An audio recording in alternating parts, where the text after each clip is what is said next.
चारों ओर सिवाय हवाएं और शोर के अलावा कुछ भी नहीं था। राजन को आज घर लौटने में देर हो गई थी। रात के सन्नाटे को वो अपनी साइकिल से चीरता हुआ चला जा रहा था।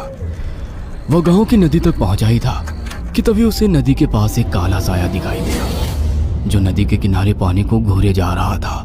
इतनी रात को नदी के पास देखकर राजन के ना जाने क्यों रोंगटे खड़े हो गए। उसे ऐसा महसूस हुआ मानो उसके पैर साइकिल के पैडल पर जम गए हो। राजन कपकपाते हुए होठों से बोला, कौन है वहां पर? राजन ने इतना बोला ही था कि अचानक वो साया बिजली की रफ्तार से दौड़ता हुआ राजन के नजदीक आ गया।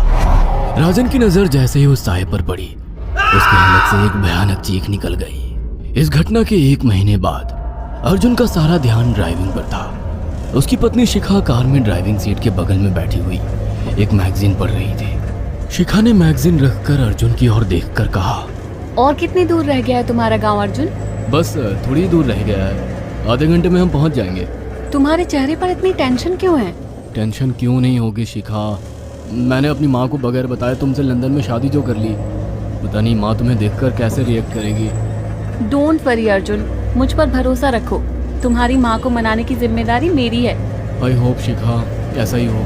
यकीन मानो अगर ऐसा हुआ ना तो मेरे ऊपर से एक बहुत बड़ा बोझ उतर जाएगा। अब मुस्कुरा भी दो यार। अच्छा, तुम बता रहे थे कि गांव में तुम्हारी बहुत बड़ी हवेली बनी हुई है। कुछ बताओ ना अपनी हवेली के बारे में। अरे 15 मिनट में हम वैसे भी पहुंचने वाले हैं, तुम खुद देख लेना। कुछ ही देर में अर्जुन अपने गांव वीरपुर अपनी हवेली में खड़ा हुआ था। अर्जुन की माँ अर्चना देवी अर्जुन के स्वागत के लिए हवेली के बाहर खड़ी हुई थी। अर्जुन ने दौड़कर अपनी माँ के पैर छुए और डरते हुए बोला, ये शिखा है माँ, मेरी पत्नी। हम दोनों ने लंदन में शादी कर ली।